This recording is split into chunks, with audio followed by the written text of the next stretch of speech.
अस्सलाम वालेकुम दोस्तों, की हाल चाल है। अज अपन दोस्तों हुंडा सिविक गड्डी दे एसी चलावन दा तरीका दसना है ते एसी दी सैटिंग करन दा तरीका दसना है।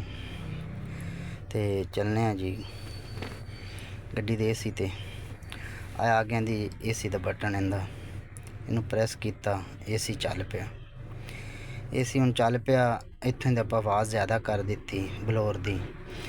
गड्डी दे विच कई दफ़ा इस तरह होंदा कि मौसम बड़ा ठंडा होंदा ते कूलिंग गड्डी ज़्यादा करदी ते बार बार कई लोग इस तरह होंदे भी एसी बंद कर देंदे फिर चला लेंदे। एसी बंद किया फिर चलाया ते उंदे वास्ते गड्डी दे नाल उत्ते भी काफ़ी सारा मसला बनता रहिंदा। बार बार एसी चलाया, बार बार बंद कीते ते उंदे वास्ते दोस्तों तुसी करना की है कि इंदे नाल ही आए लगा होया एक वैलियम। इंदा हुण वेखो 16 ते टैंपरेचर है ते गड्डी दी किहड़ी एसी दी कूलिंग बिल्कुल इत्थे बेहतरीन हो रही उसी।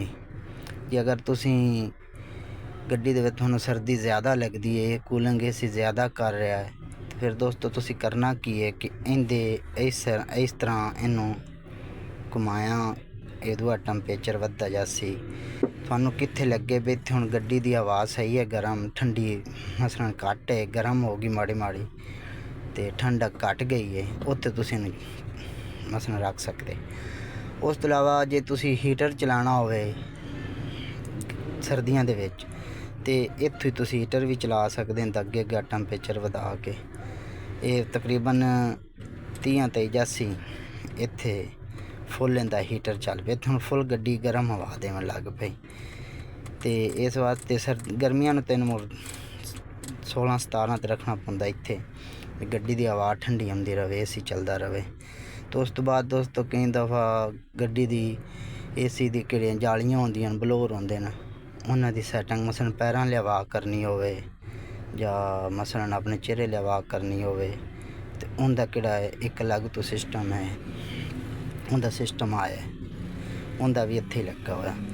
वेखो हुण जी आ उपर निशान है ते इंदा मसलन भी उपर वालियां किहड़ियां जालियां न, इन्हां च हवा आ रही। जे इनू आपां प्रेस करसां ते आ थल्ले नूं एक तीर दा निशान बन गया। हुण पैरां ले भी जा रही है ते उपर वालियां जालियां ले भी हवा आ रही है। जिन्हों अपन दोबारा प्रेस किया तो बिल्कुल मुकम्मल ही उपर वाली जालियां बंद हो गई, हवा आनी तो थल्ले पैरों ले आ रही।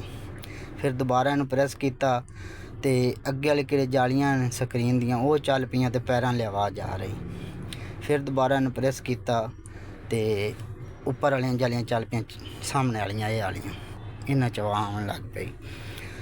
तो उस तो इलावा दोस्तों कई दफ़ा इस तरह होंदा है कि गड्डी की स्क्रीन ते धुंध आ जाती।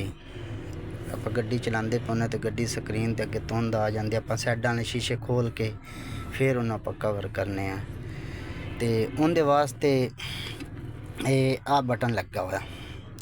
अगर थोड़ी स्क्रीन के अगे धुंध आती पई तो कई लोग अगे हथ मारना शुरू कर देंगे स्क्रीन ते, कई साइडां वाले शीशे खोल लेंगे तो उनके वास्ते तुसीं इस बटन नूं प्रेस कर देना।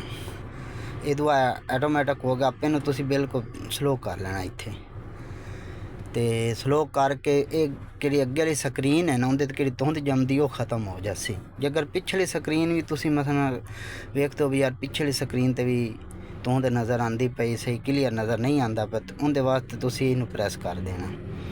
ये पिछली स्क्रीन वास्ते हुंदा, ये पिछली स्क्रीन भी अंदर साफ हो जासी। तो बाकी वीडियो नू लाइक कर दिता करो यार, चैनल नू सबसक्राइब किया करो। ओके, अल्लाह हाफिज़।